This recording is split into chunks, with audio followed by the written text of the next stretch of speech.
And okay, so guys, today what we're going to do is, as we enter into chapter 17, frankly, what we're going to do is we're going to take a lot of things that we've talked about in chapter 15, which was the previous unit, and chapter 16.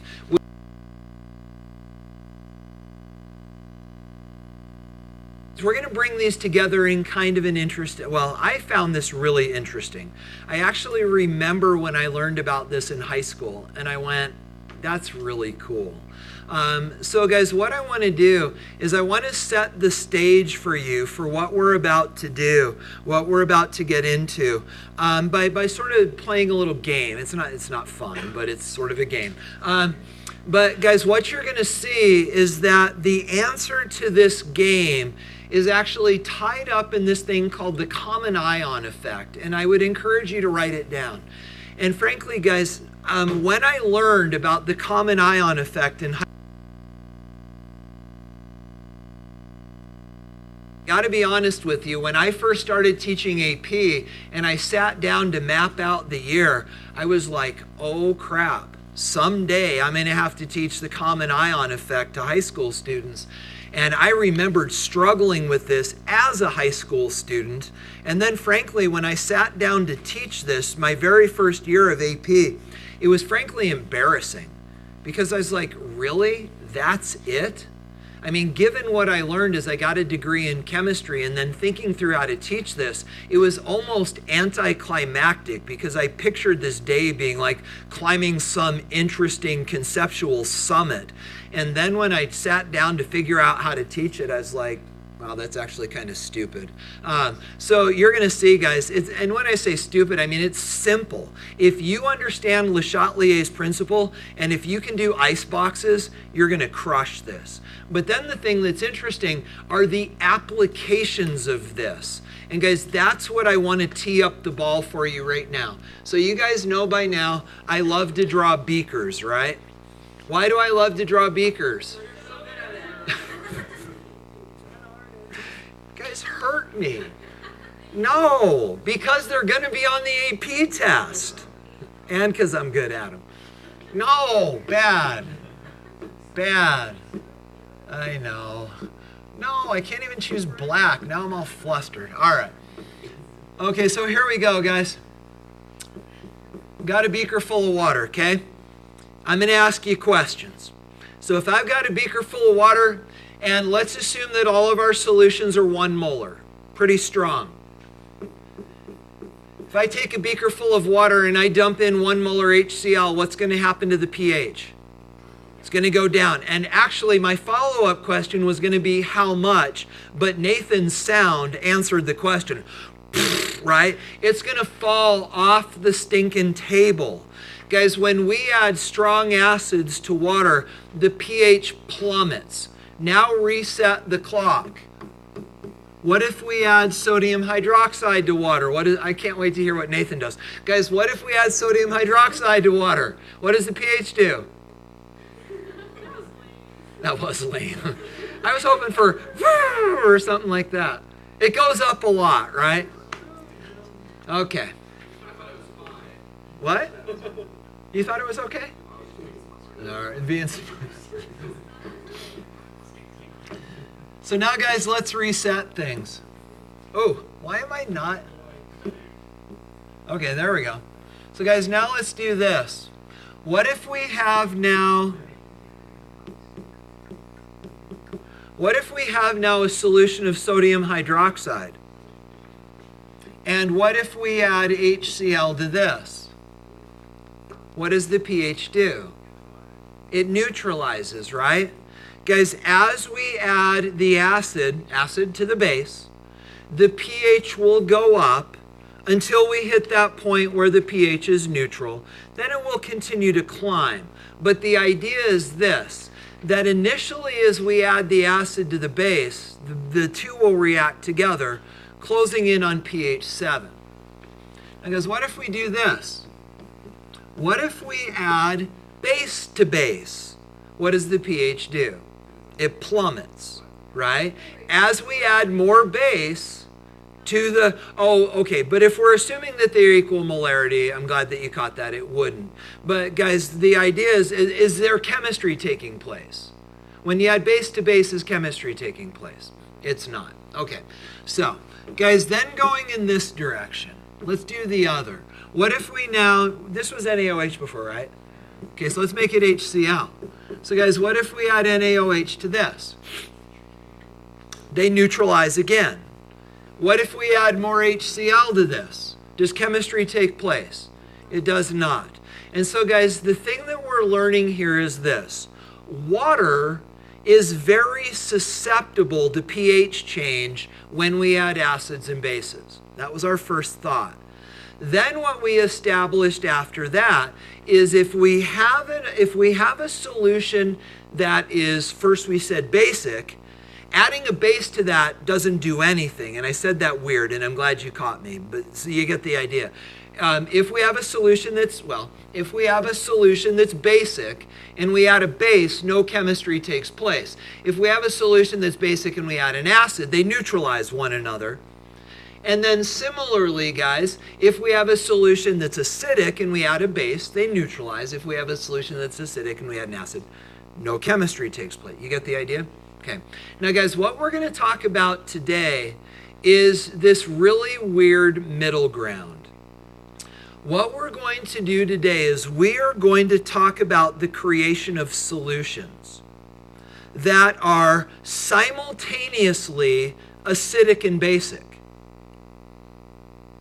We are going to talk about solutions that are simultaneously acidic and basic. And you may be thinking to yourself, that's not that cool because that's water, right? Do you see the connection? Guys, water contains both hydrogen and hydroxide. Do you happen to remember how much of each? 10 to the negative 7th molar, right? Do you remember? So guys, this isn't that interesting, maybe because water is an example of this solution that we're talking about that contains both hydrogen and hydroxide and is therefore an acid and a base. Here's the difference. Our example of this water, which is both acidic and basic, you okay with that idea? If we add an acid or a base to that, the pH plummets through the ground if it's an acid, or, make the noise again, if it's a base. It's still not a good sound. Or goes up a lot if we add a base. But guys, here's what we're going to do.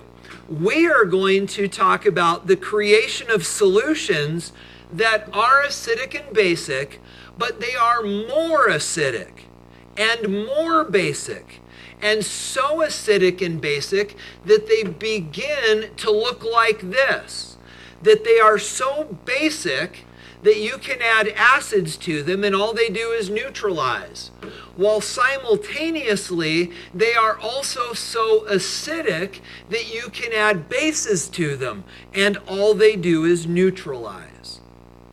And guys, there's a name for these solutions. They are called buffers. Now let's talk about this. Have you ever thought about the word, do you ever use the word buffer, not in a chemistry context? What does that mean? Exactly. It's sort of like a person, a social. My wife is this person for me because otherwise I'd get in a lot of trouble in groups. But guys, you've got a social buffer. It's that person that's kind of out there in front of you, giving you a little space so that you don't cause damage, right? Do you ever use the word buffer in any other circumstances? Say it again. Oh, good. Okay. So that's good. So guys, we use the word buffer in a computer sense. If you ever watch, and maybe you don't understand, but if you ever, like YouTube, if you're streaming YouTube videos, you know that you've got what's called the playhead, right? Which shows you where you've got the thing, and then you've got the line that represents the entirety of the video, and you've got the playhead that tells you where you are in the movie, but then you see the thing crawl ahead, right? And that space is called the buffer. buffer. What's happening is the software is downloading additional information so that it's not playing, because you know that if you're playing right up, if your buffer and your playhead are together, the video skips. Because if you ever run out of information, the computer has to wait to get more information to continue. So what you're doing is you're creating a safe space with additional stuff that cuts down on the impact of mistakes. Do you see the connection to what Mark talked about with social buffers? Guys, what we are talking about is ways of creating safe spaces by gathering together additional stuff so that change doesn't have such an impact on what's going on. Well, guys, buffers in chemistry are exactly the same. So what are the changes that we are trying to buffer? And the answer is pH. And guys, if you're thinking, well, this could be interesting, but so what? Guys, your bodies are these amazingly well buffered systems. And we're going to talk more about this later. We're actually going to talk later about why your breathing rate goes up when you exercise. Guys, the short answer is because the pH of your blood drops. And your body, did you guys know this? Your body actually has this little pH meter that dangles at the bottom of your brain, and it actually dips into your bloodstream, and your body is always measuring the pH of your blood. And guys, when we start to exercise, the concentration of carbon, we make carbon dioxide, right? And as you start to exercise, you're creating more carbon dioxide. That dissolves into your blood. What does that do to the pH of your blood? Makes the pH go down. Not that much, but it does. It could, but your blood is buffered. We'll talk more later. But guys, actually, that's why your respiration rate goes up. There's actually a connection between the pH of your blood and the rate at which you breathe. And so your body is always monitoring the pH of your blood. And as the pH goes down, becoming more acidic, because there's more carbon dioxide, your body's response is to increase your respiration rate to get out the carbon dioxide, returning pH to where it normally should be. But guys, understand all of this chemistry is actually in the context of a buffer.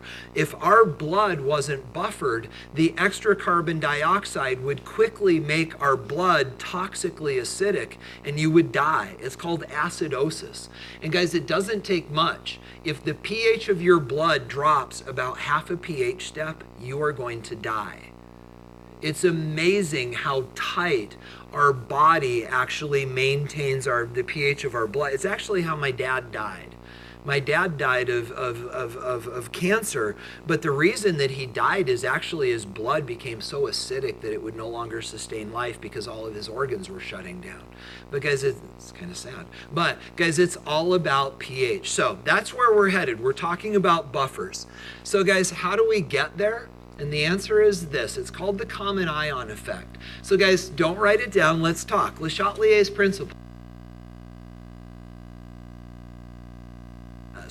What does Le Chatelier, it's a question. What does Le Chatelier's principle say increasing the concentration of a product will have on the effect of an equilibrium? Can you picture it? Reactants and products. And if products go up, which direction does the equilibrium shift? Left or right? To the left. Does that make sense? Okay. So guys, that's chapter 15, right? Let's apply that. So let's apply that then into the dissociation of acetic acid. So guys, do this in your notes. Skip down. I know you haven't written anything yet. Leave 3 blank lines and write this big. Guys, write the balanced equation.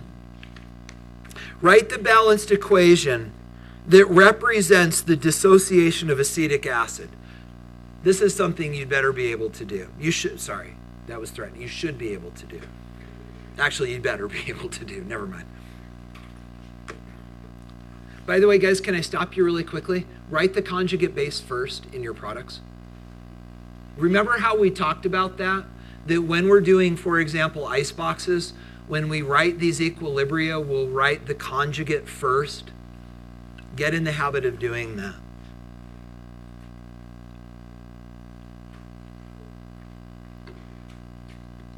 Okay, so guys, you've got the question on the board in front of you. And now we can fiddle with this. So guys, the idea is this. We've got CH3, COOH. We're going to write our conjugate base first, and then we're going to write our proton. You okay? Okay. No, in this we're not. And what you're actually, I'm really, Samuel, I'm glad Samuel said, are we going to include water? And guys, you can sense, we're going somewhere new, right? It's going to be bringing together previous ideas, but we are going somewhere new as we talk about the common ion effect. Here's the general principle. When we do this kind of math, never include water if it's an acid, but you always have to include water if it's a base, because they will be weak bases and there has to be water for it to be basic. Okay, so guys, with this said, take the question and let's apply it to this. So guys, we've got acetic acid. Oh, I get to draw a beaker. So guys, we've got acetic acid. And inside a beaker of acetic acid, you may want to write this down too. Inside a beaker of acetic acid, what do we have? What's in there? Those three things. You've got this, you got this, and you got protons. Now let me ask you this question. What do you have the most of? The top guy or the bottom two? The top guy. Didn't we didn't we calculate the percent ionization for acetic acid? Or no, I know we did, anyway, it doesn't matter. It's less than 90, it's less than 5%, right? Because the Ka is 1.8 times 10 to the negative fifth, so it's not very big. So, guys, this doesn't break apart very much, right? But guys, here's the question. What if we could do this? Le Chatelier's principle. What if we could do that? What if we could increase the concentration of acetate ion? Guys, here's the question I want to ask you. What would that do to the strength of this weak acid? Would this weak acid become weaker or stronger if we increase the concentration of acetate? Why weaker? Because of this, right? Guys, let's make sure we're clear. When we say weak or strong acid, what are we fundamentally talking about? How much hydrogen it releases. And so, guys, if we have a weak acid and if we add this ion, you've already established up here that it drives the equilibrium to the left, right? And as it drives the equilibrium to the left, what happens to the concentration of hydrogen ion? Goes down, same side does the opposite. So same side does the opposite. This goes down, and if the strength of an acid is a function of how much hydrogen there is, if the equilibrium is going this way, the acid gets weaker because less of it breaks apart. You get the idea? Okay, now guys, the question is this. Going back to our beaker, guys, how could we do that? By the way, what does this beaker actually look like in the real world? A jug of vinegar, right? Yeah, acetic acid is vinegar. So guys, what we're talking about is a jug of vinegar. So guys, if you were to walk into lab, if you were to walk into the stockroom, and if I gave you a jug of vinegar, and I said, here guys, take this jug of vinegar and do this to it. What bottle would you reach for to do this to the vinegar? You got the whole stockroom at your disposal. What do you grab?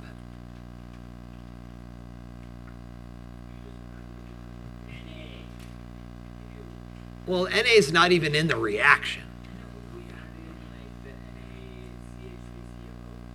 Okay, so let's talk about the other part first. So you're looking, guys, for a source of this, and let's just call it acetate because that's what it is. You're looking for a source of acetate. Now guys, where do we find things, ionic things like acetate? Where do we find them? In salts, right? So guys, we're going to walk into the stockroom and we're going to find the salts, and specifically we're going to find the acetate salts. So we could grab any one of those salts and we could dump it in here and we would create this effect. And guys, how do we know that it doesn't matter which salt we grab? Solubility rules. How do we know? All acetates dissolve in water, right? Yeah, okay. So guys, we could grab aluminum acetate. We could grab copper 2 acetate. We could grab any of the acetates and dump them in there. And when this acetate salt goes into water, it's going to dissociate because they're all strong electrolytes, and we're going to add more acetate. But Mark, you suggested we use sodium acetate. Why is that a good choice? There's a better reason. Say it again. Listen, guys, sodium will be a spectator. How do we know that sodium will be a spectator, given what you learned 2 days ago about the pH of salt solutions? Who is sodium's parent? Strong base, right? So guys, if we're trying to do acid-base chemistry, the last thing we want to do is introduce an ion that's going to muck things up. So guys, when we pick our salts, you're absolutely, and that's neat, Ari, that you figured out this was from salts. Guys, we're going to get an acetate salt, but we're going to be wise about this, and we're going to grab an acetate salt that has a positive ion that doesn't do chemistry with water. So we could grab lithium acetate, sodium acetate, potassium, rubidium, cesium, calcium, strontium, or barium acetate. And all of those would be fine choices because all of those positive ions are negligible conjugate acids. You get the idea? Okay, so getting practical, what we're going to do is we are going to dump this in there. When we do, as Alyssa said, the sodium is a spectator, this goes up, and what does that then do to the acidity of the acetic acid? Weaker or stronger? Weaker. What happens to the pH? It goes up. Do you guys understand the chemistry? That's the common ion effect. Seriously. Guys, that was the embarrassing moment that I had because it took me, frankly, a couple days to learn this when I was in advanced chemistry, when I was in high school. Did I ever tell you about that? It was independent study. Yeah, it was no fun. But, guys, really poring over this in a textbook, it took me a couple days. But, guys, that's all the more complicated the common ion effect is. So, guys, why do we call it the common ion effect? Well, what are we doing? Well, we're taking a weak electrolyte, in this case acetic acid, and what are we adding to it? A salt that has a common ion, and that weakens the acidity, in this case, of the original weak electrolyte. Guys, that's the common ion effect. Why do we care? You're going to find out in a minute. This is a buffer. And we'll talk more in a minute. But guys, let's nail this down first. So guys, it goes like this.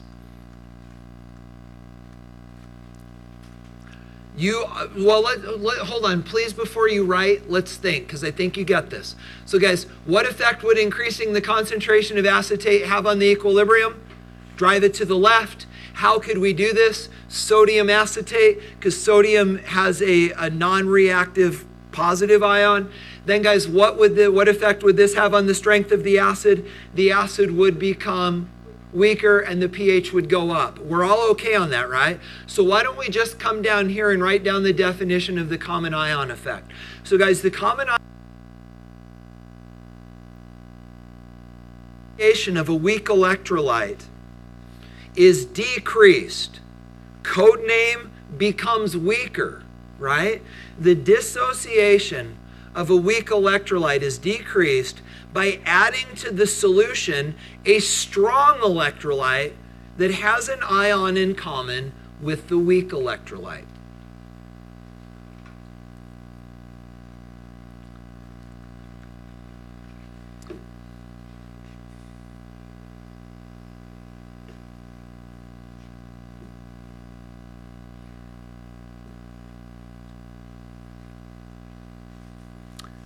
So, guys, as you're just blindly writing this down, I would encourage you to chew on the three little parts of this.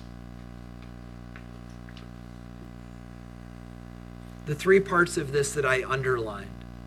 Those are the key ideas. And if you're settled with those key ideas, I think you can say safely that you get it.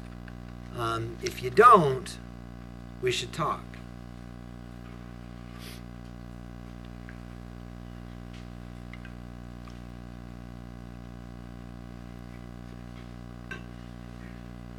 So guys, you okay?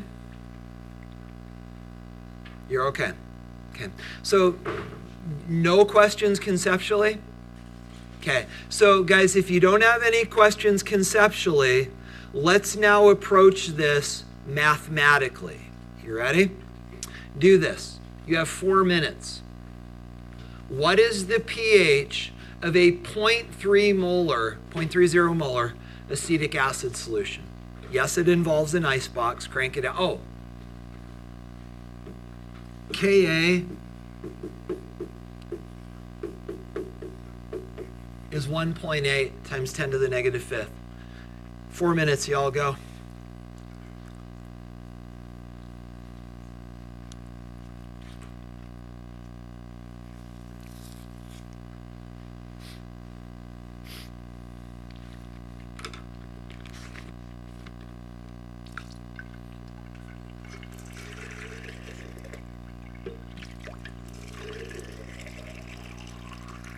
And you know what? I'm realizing that there's no sense in me standing here and waiting for you to get done, because this is stuff we all should be able to do. So I'm going to jump in with you.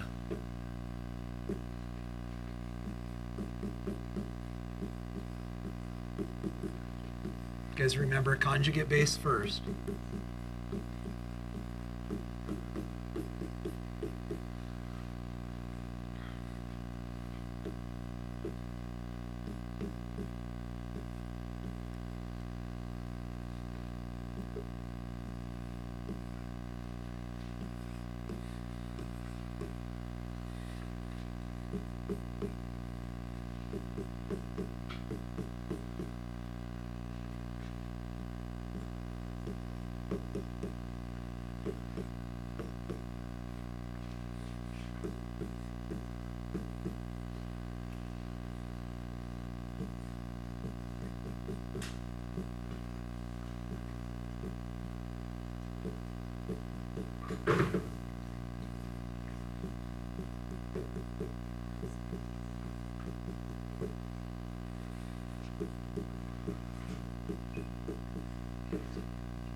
Okay, I'm done.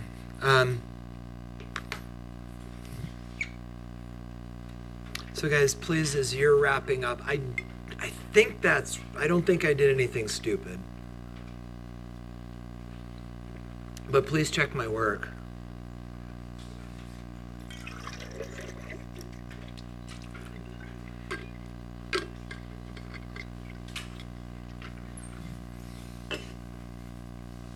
Am I okay? Yeah.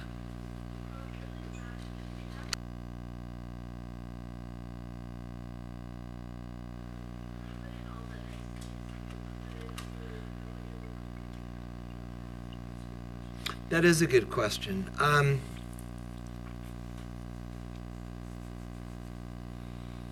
So, guys, Jeanette's question is, if we know where we're going, do we need to do the icebox? And the answer is this. You need so the problem is there's other ways, there are other methods other than the icebox that other people use to solve these problems. I didn't learn this icebox structure, frankly, until I started teaching AP. I'd never seen it. I didn't learn it in high school. I didn't learn it in college, and I have a degree in chemistry. So there are other ways to get here, right? The problem is that on the AP test, you have to communicate to the grader how you get basically here, right? So you need to write out the Ka expression. That's a must do. You've got to write out this. Then you need to write out this.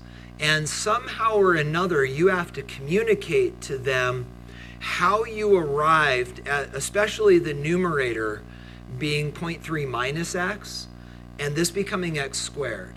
And there are other ways to do it, but I've never found anything more clean than this. The other thing that you need to know, and this is not going to mean anything to you, but it further supports my thought. We're about to turn this into a buffer, Jeanette, and when we turn this into a buffer, there's an equation that will allow you to figure out the pH of a buffer, and you'll see why. Some magical math is about to happen. There's a way to figure out the pH of a buffer where you don't have to icebox it. The equation is called the Henderson-Hasselbalch equation. And it used to be that on the AP test, if you were figuring out the pH of a buffer, you didn't have to write down the icebox. You could just plug the numbers into Henderson-Hasselbalch.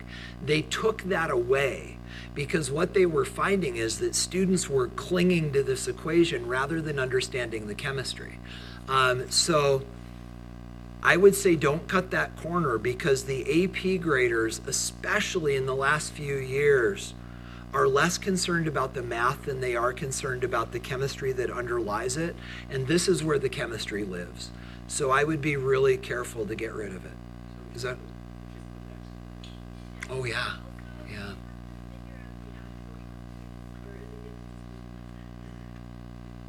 No, so, well, you did. So, and this is the thought. Let's tie the piece. This is going to be important in a minute. So let's tie the pieces together. So you're right that when you've done this math, you figured out X, right? But you'll notice, guys, that we never went back up like we did in the, remember the question that was on the last exam? We never went back up and plugged in X for these values and figured out the molarities of each substance. We didn't need to, because X is the hydrogen ion concentration, and pH is the negative log of the hydrogen ion concentration. And so consequently, the X that spits out of here, because it's equal to hydrogen ion, can just be plugged in there to give you the pH. Is that okay? You know, you don't. Because the question was solved for pH, the information that you need is right there. You guys okay? Okay, so guys, tuck this into your mental back pocket, and let's do this. And guys, this one I want to do with you.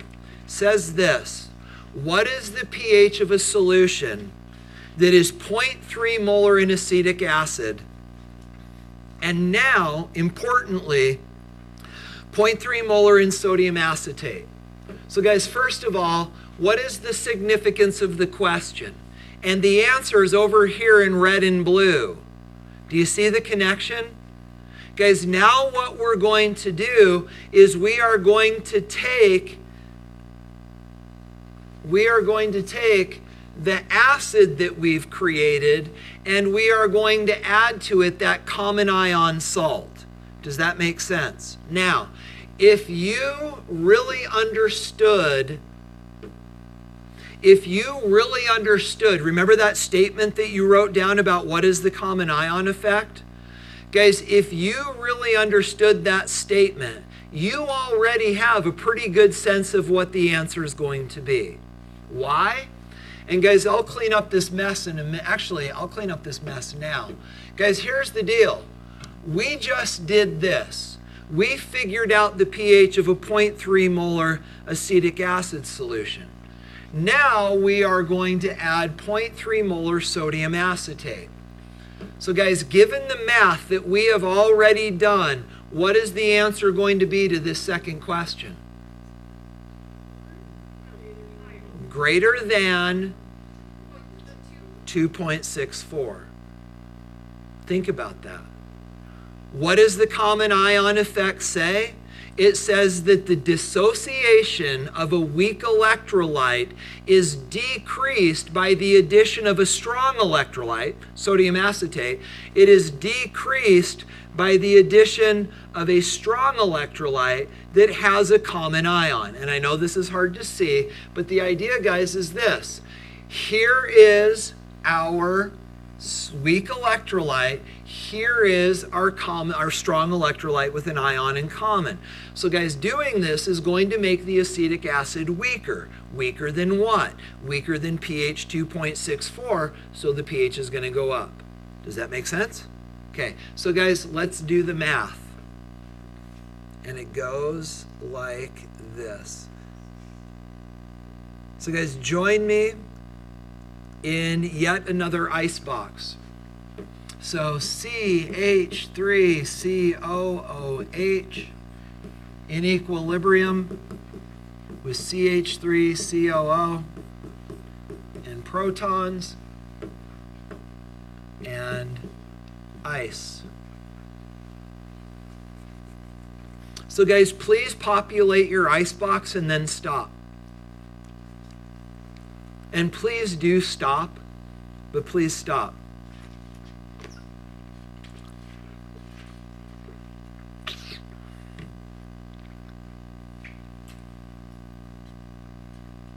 Okay, let's talk.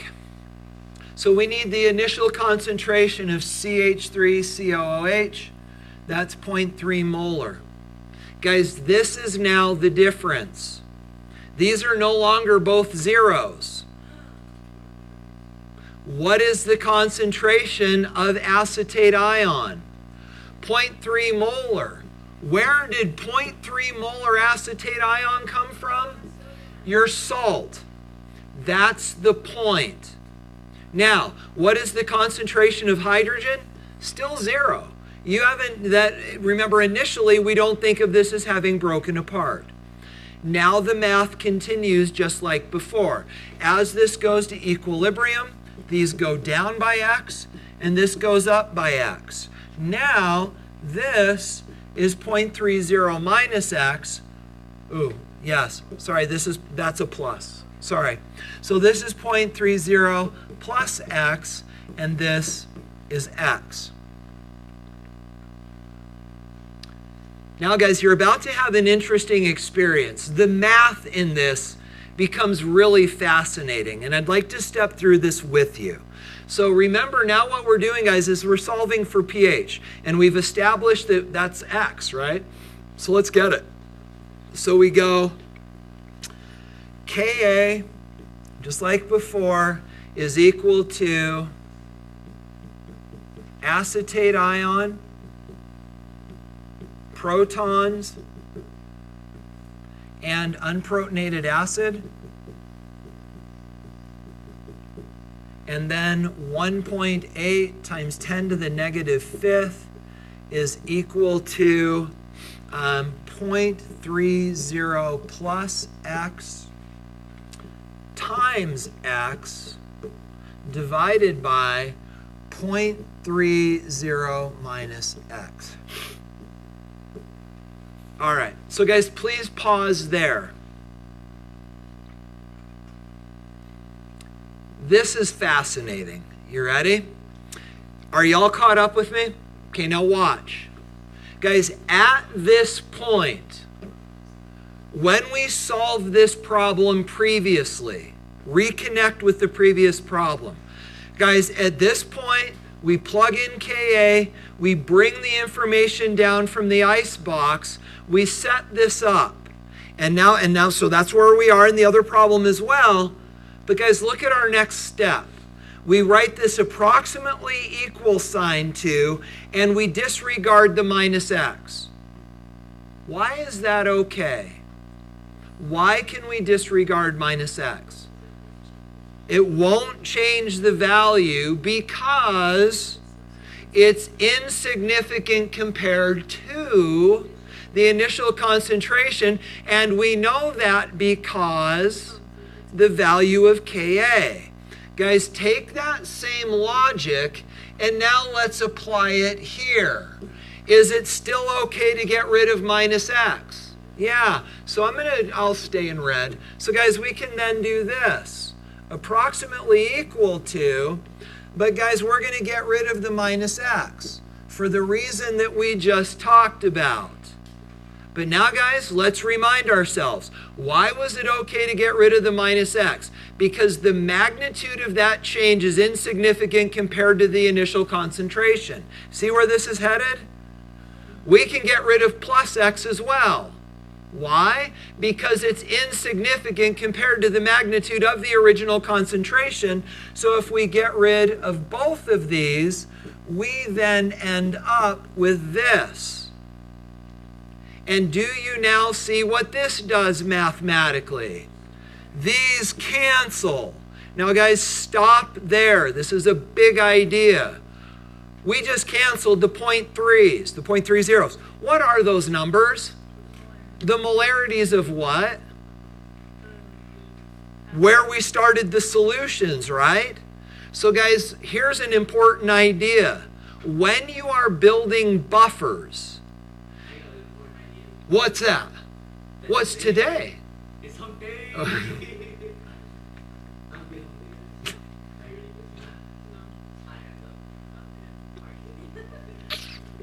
See you, buddy. So guys, when you're making buffers, this is important, guys. When you're making buffers, make it easy on yourself.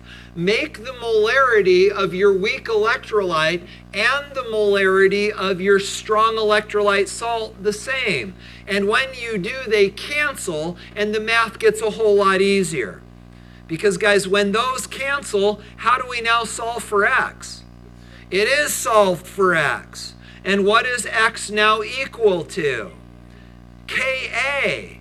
So guys, if in a buffer, and I would write this down, in a buffer, you don't have to write that down because you're in a buffer, but guys, the idea is this: if your molarities are equal, then x is Ka. But now guys, watch what, you write it down and then we'll talk.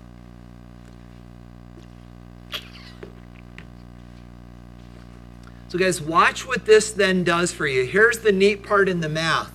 pH is equal to the negative log of hydrogen ion is equal to the negative log of 1.8 times 10 to the negative fifth, right? And then we take the negative log of that. So 1.8 times 10 to the negative, oh, that's a 6. 1.8 times 10 to the negative fifth. And guys, the pH is now 4.74. Does that jive with what we thought was going to happen? Yeah, right? Because didn't we say the pH would go up? And man, oh man, did the pH ever go up? The acidity went down by 100-fold. The pH went from 2.64 to 4.74. If we call that a change of 2, that's a change in acidity of 100. Guys, the acid strength went down by 100-fold, which is exactly what we predicted. Do you get the idea? Jeanette, just 1 second. I want to make one more connection, and then I want to do questions. So guys, are you okay with this idea? Because I'm about to introduce you to a brand new idea. It goes like this. So guys, turn your attention to this solving for pH thing. So we went negative log of hydrogen ion or the negative log of this. But guys, what is that number? Ka. So conceptually, you don't do this, but I will. This is Ka. And guys, anytime these molarities are the same, that's always going to be Ka. Yes? So here's an interesting idea. pKa. So guys, think about this. When we do pH, what does the P stand for? It actually stands for negative log. Did you guys know that? So pH is the negative log of H. So guys, that letter P actually stands for the negative log of. So here's the idea. If pH is the negative log of H, then what's pKa? The negative log of Ka. Now guess what? If, and I would write this down, if the molarity of the weak electrolyte is equal to the molarity of the strong electrolyte, then pH is equal to pKa. Guys, that makes your life so much easier. And did you get WE as weak electrolyte and SE as strong electrolyte? So guys, basically what it's saying is this. If this equals this, then define the pH, just take the negative log of the Ka of the weak electrolyte. That's all there is to it. Yeah? Will we ever have a time where Ka is not small enough to cancel? Not on the AP test. Well, I haven't seen it up until now. Jeanette, are you okay if we talk to Luke first? Go ahead. So on the test log, just plug and chug So where we can.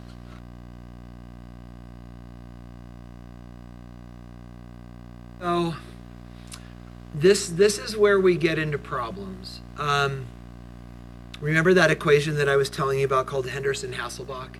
Henderson-Hasselbalch was actually an extension of this idea. And again, they took it away from us. So how do we do this safely, right? And I would say this. Remember, even back here with Jeanette's question, she said, if we know where we're going, can we just plug in the numbers and solve? And the answer is be careful, because if there's no explanation, you won't get credit, right? So now that we're talking about buffers, there is this universal idea that if the molarities are the same, then pH is equal to pKa, okay? But if you were just to launch into that, there's the possibility they wouldn't give you credit. So what I would do, Luke, is perhaps in that setting, the icebox is always safe. You can always go there. And I do. I still want to see that it works.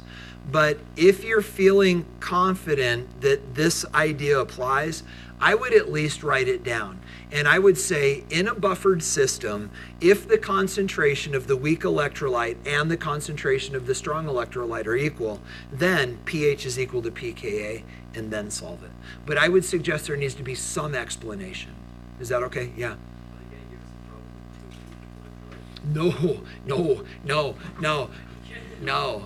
Because think about that. Because now you've got a weak electrolyte being impacted by another weak electrolyte. The only way to solve that is derivatives. Because you have something changing based upon something else that's changing. And you'll see in lab, like we are going to start titrating weak electrolytes. And we will always use strong bases to titrate weak acids, or strong acids to titrate weak bases. We would never titrate a weak component with a weak component, because then you have competing equilibria attacking each other, and that requires calculus. So we're not going to go there. So yeah, we won't do that. So guys, you good on this idea? Okay, here, oh, I'm sorry, Jeanette, we have...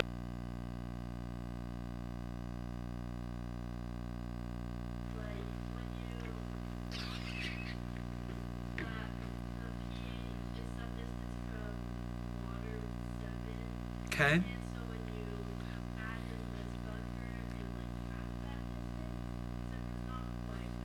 No.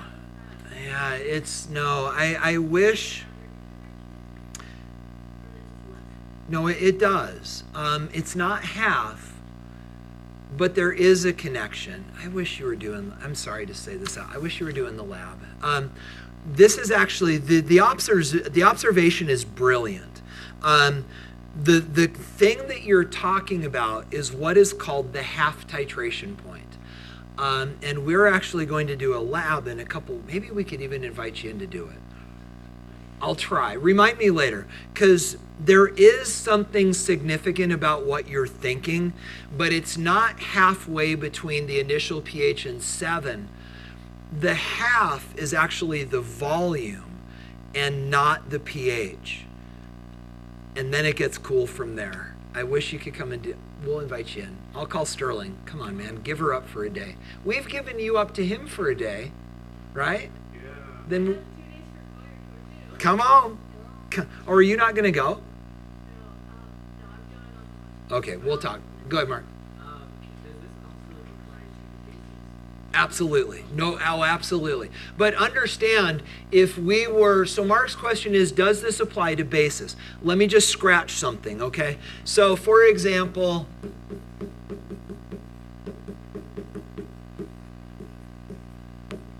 notice I'm putting the conjugate first, and then water doesn't have a pH. Okay, or water doesn't have a concentration. So now let's talk about how we could buffer this solution. So we've got the weak electrolyte ammonia, and that's basic, and it's pulling hydrogens off of water and making hydroxide. What would be an appropriate salt to buffer this? And I don't ask it rhetorically. What does it have to contain? What ion does our buffering salt have to contain? NH4, right? It has to contain ammonium. So guys, our buffering salt has got to contain ammonium. But it doesn't make sense to use ammonium nitrite. Sorry, I know I'm getting close to that. It doesn't make sense to use ammonium nitrite. Why not? The nitrite is the child of the weak acid, HNO2. That's going to do chemistry. Guys, a better choice would be something like ammonium chloride, right? Because chloride is the child of the strong acid HCl, and that will not do chemistry. When this goes into water as a strong electrolyte, it breaks into ammonium and chloride. Now we can create an artificially elevated concentration of ammonium, and the math is all the same. And then does the pH go down? Yes, yes, So they always go close to 7. yes. Well, okay, so imagine if we didn't buffer this and we figured out the pH. Okay, that similar to what we did here. The unbuffered system, figure out the pH. Then we come along and buffer the system. Let's just think through it. If we come through and buffer the system, what direction, let me switch colors, what direction does the equilibrium shift? To the left. So if the equilibrium goes this way, the thing that's going to change is the concentration of hydroxide. And as there's less hydroxide, the solution is becoming less basic, so the pH would be going down. Is that okay? Is that all right? You guys good on? Yeah.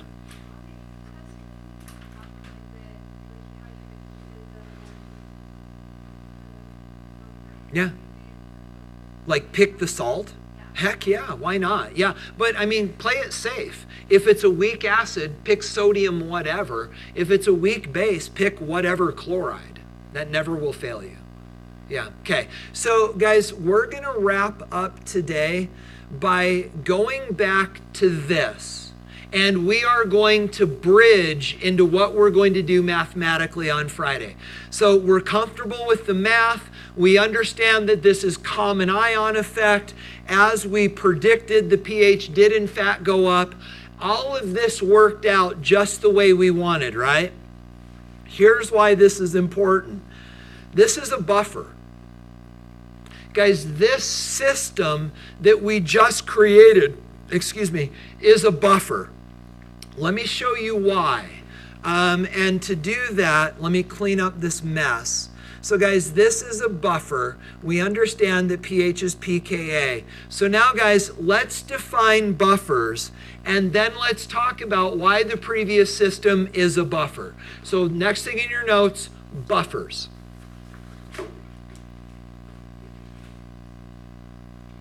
And guys, it goes like this. A buffer, well, in the plural, buffers are systems, solutions, which resist change to pH. So how do we make buffers? And the answer is common ion effect. Guys, buffers are combinations of a weak acid or base and a conjugate ion salt. Common ion effect. Guys, that's all that buffers are practical uses for the common ion effect.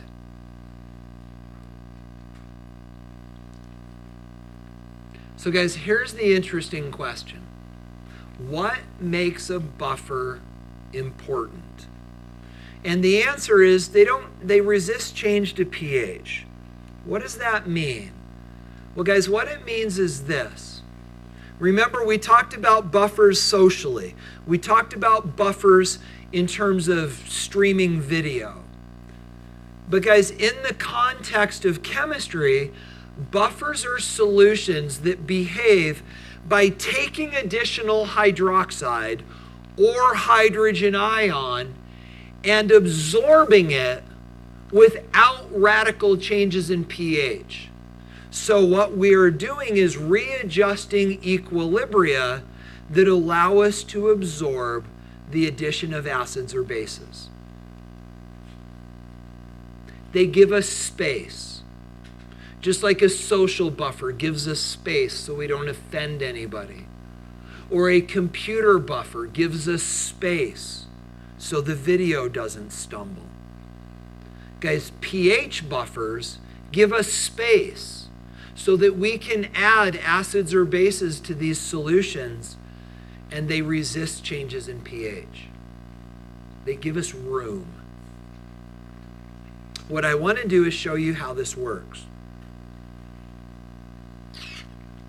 You guys ready to go? It goes like this. Skip down 3 lines and do this with me.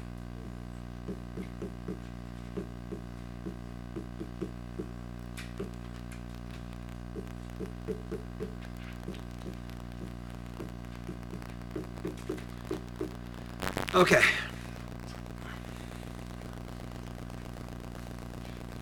So guys, this is this, right? This is what we just iceboxed. But what I'd like you to do, and I want to do this in a way that it's not in the way. I'm going to put it here. Let's make this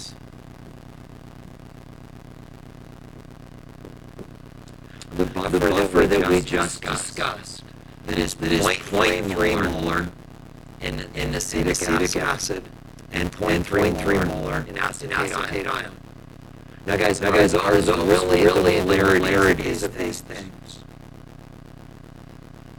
From here, are these really the polarities of these things?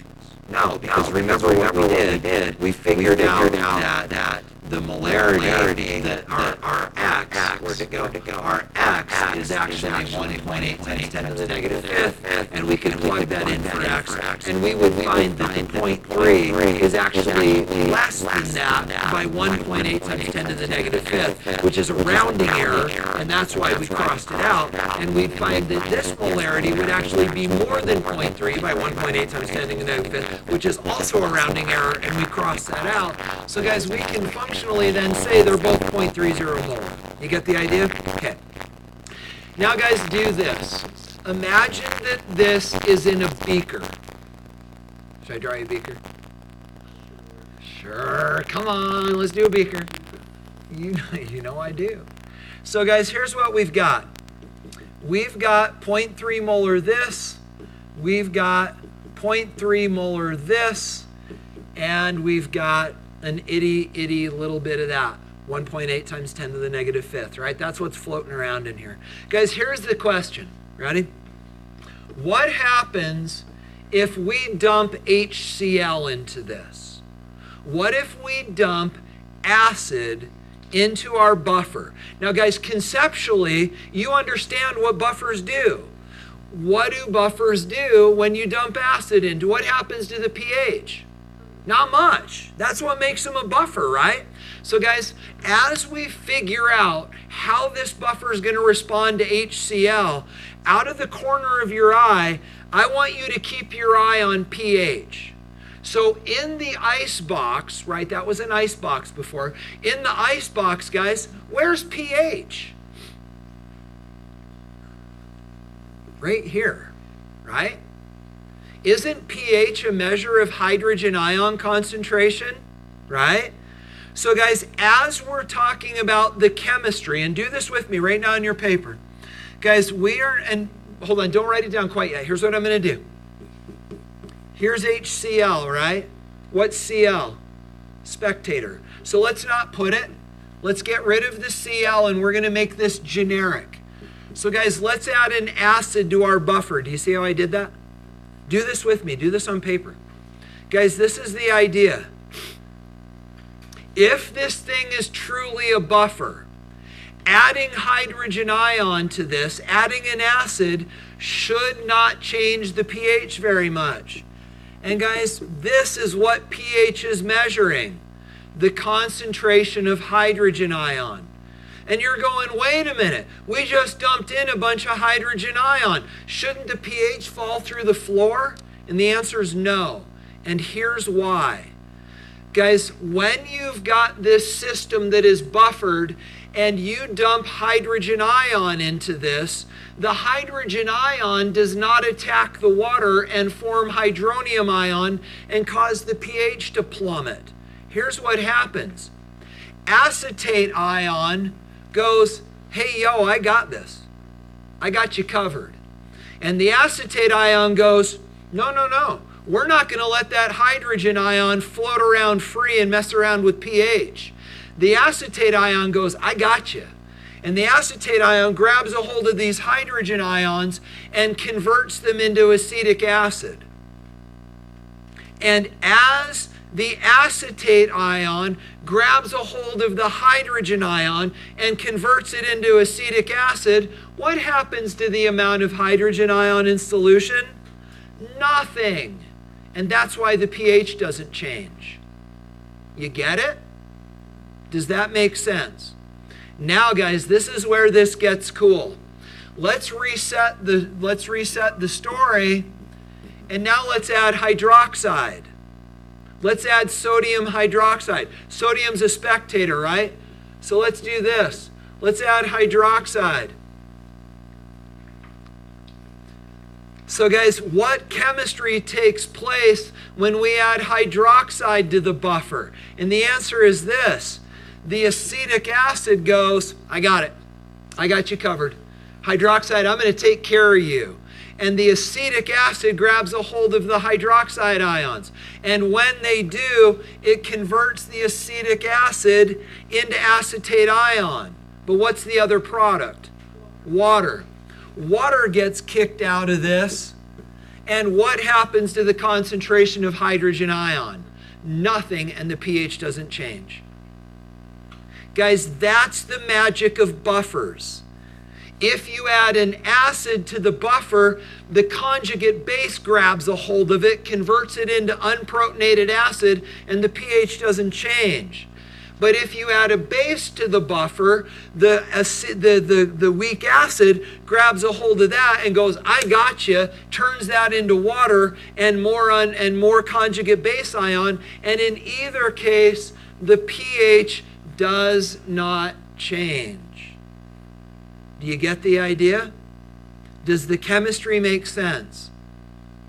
Because guys, now we got to talk about one additional thing. The pH does change a little. And let's talk. Let's look at the top example first. So guys, when we add a strong acid to our buffer, when we add a strong acid to the buffer, What happens to the amount of this? It goes down. What happens to the amount of this? It goes up. And guys, that takes the system and knocks it out of equilibrium.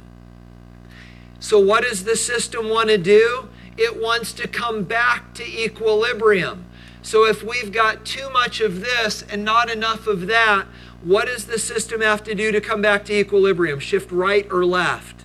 Shift to the right. And it does. And it does make a little bit of hydrogen ion, so the pH does go down a little. But guys, the only hydrogen ion that is produced is the product of the equilibrium, or the system returning to equilibrium. It is not all the hydrogen that we dumped in from the HCl. That's what makes it a buffer. It resists radical change by changing slowly and incrementally by resetting the equilibrium. Now, what about the other direction? What if we add OH? If we add OH, what happens to the concentration of this? It goes down. What happens to the concentration of acetate ion? It goes up. When this thing reestablishes equilibrium, which way is it going to go? Left or right? It's going to go to the left. It's going to go this way. The amount of this will go down, and the pH will rise slightly, but not as much as if we were just dumping base into water. Do you get the idea? So guys, here's the interesting question then.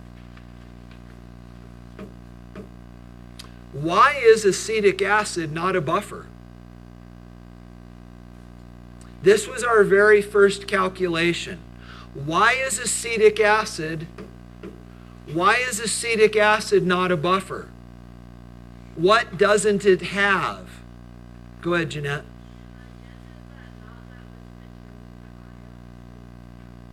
Not quite. Guys, why is acetic acid on its own not a buffer? Not OH. What's it missing? Acetate ion, right? Guys, acetic acid is not a buffer because it doesn't have any acetate ion. Consequently, acetic acid could absorb the addition of a base because it's got acetic acid molecules. It doesn't, however, have the acetate ion, so it could not absorb the addition of an acid. Similarly, guys, a solution of sodium acetate is also not a buffer. In a solution of sodium acetate, you've got a lot of this, but you don't have any of that. It's the presence of both that makes this the buffer. You have a lot of acetic acid molecules to ward off a base, but you also have a lot of acetate molecules that allow you to fend off an acid. It's the presence of both that makes this a buffer. Go ahead. But not enough. And that's the point. That if we go back here and look at our original acid, how much acetate ion do we have? 0.0023 molar, and you would rip through that in a heartbeat if you were adding base to this, or I'm sorry, acid to this, because the concentration of this is 0.0023 molar, and as soon as you add more moles of acid to it than that, the buffer breaks.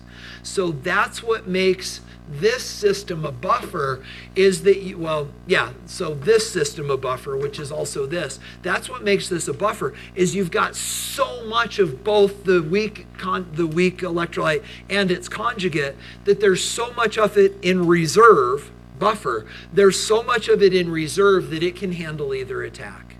Does that make sense, you guys? It's fascinating chemistry. Yeah.